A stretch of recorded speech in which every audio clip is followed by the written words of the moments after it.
আজকের অনুষ্ঠান মাননীয় বিএনপির কেন্দ্রীয় কমিটির সম্মানিত স্থায়ী সদস্য, এদেশের মাটি ও মানুষের প্রিয় নেতা জনাব সালাউদ্দিন আহমেদ সাহেবের পক্ষ থেকে আবু সিদ্দিক রনি ভাইয়ের ব্যক্তি অর্থায়নে কৃষক দলের উদ্যোগে আজকে যে প্রায় 2 শতাধিক কৃষককে মূল্যায়ন করা হচ্ছে, পর্যায়ক্রমে পেকুয়া উপজেলার প্রত্যেকটি ইউনিয়নে প্রত্যেকটি পরিবারে আমরা আমাদের প্রিয় নেতা জনাব সালাউদ্দিন আহমেদ সাহেবের পক্ষ থেকে কৃষি প্রণোদনা, সার, বীজ, কীটনাশক এবং কৃষিজাত পণ্য বিশেষ করে কাস্তে, ফুসা এবং অন্যান্য দ্রব্য দিয়ে আমরা পেকুয়া উপজেলার সকল কৃষক পরিবারকে উন্নয়নের আওতায় আনার আপ্রাণ চেষ্টা করব ইনশাআল্লাহ।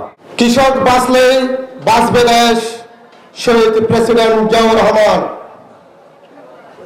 আমাদের প্রয়াত নেতা, বাংলাদেশের রাখাল রাজা, বহুদলীয় গণতন্ত্রের প্রবক্তা শহীদ প্রেসিডেন্ট জিয়াউর রহমান সুদূর প্রচলিত উদ্দেশ্য নিয়ে বাংলাদেশকে একটি আত্মনির্ভরশীল এবং বিশ্বের দরবারে মাথা উঁচু করে দেখাবার জন্য যে স্বপ্ন, সেই স্বপ্ন ছিল শুধুমাত্র এই কৃষকদেরকে নিয়ে। যদি বাংলাদেশের মানুষকে কৃষি উপযোগী করে গড়ে তোলা যায়, দুমুঠো ভাত খাওয়া যায়, আত্মনির্ভরশীলভাবে পরিপূর্ণতা লাভ করা যায়, তাহলে দেশের কৃষিজীবী মানুষকে উদ্বুদ্ধ করতে হবে কৃষিকাজের জন্য। যে অনুপযোগী মানুষ ছিল, সেই উপযোগী মানুষ হিসেবে গড়ে তোলার জন্য 1975-এর পট পরিবর্তনের পরে যখন তিনি রাষ্ট্র ক্ষমতায় আসেন, তখন তিনি এই বাংলাদেশের মানুষকে খাদ্য স্বয়ংসম্পূর্ণতা অর্জনের জন্য দেশের 900 কিলোমিটার তিনি কর্মসূচি গ্রহণ করেছিলেন। তিনি সেচ ব্যবস্থা কর্মসূচি গ্রহণ করেছিলেন।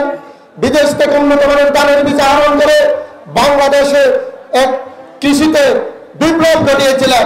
বাংলাদেশ জাতীয়তাবাদী দল এদেশের আবহাওয়ার জনসাধারণকে সাথে নিয়ে দীর্ঘ সংগ্রাম করে যখন গত 5ই আগস্ট ছাত্র জনতার আন্দোলনের মাধ্যমে বাংলাদেশ স্বৈরাচার মুক্ত হয়, তখন বাংলাদেশ জাতীয়তাবাদী দল এদেশের গণতান্ত্রিককামী জনতাকে সাথে নিয়ে, মুক্তিকামী জনতাকে সাথে নিয়ে বাংলাদেশকে পুনর্গঠন করার জন্য 31 দফা কর্মসূচি হাতে নিয়ে যখন দেশ গড়ার মনোনিবেশ করছে, তখন স্বাধীনতা বিরোধী শক্তি এদেশের কুচক্রী মহলকে সাথে নিয়ে বারবার বাংলাদেশের উন্নয়নকে, বাংলাদেশের অগ্রগতিকে বাধাগ্রস্ত করার জন্য বিভিন্ন পায়তারা শুরু করে দিয়েছে।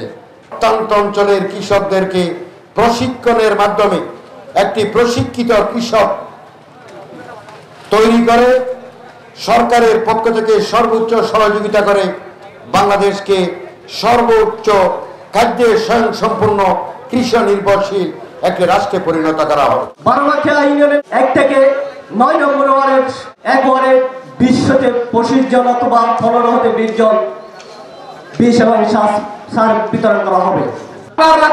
শহীদ প্রেসিডেন্ট জিয়াউর রহমানের হাতে গড়া দল বিএনপিকে তৃণমূল পর্যায়ে পৌঁছে দেওয়ার জন্য তাদেরকে অশেষ ধন্যবাদ জানাই।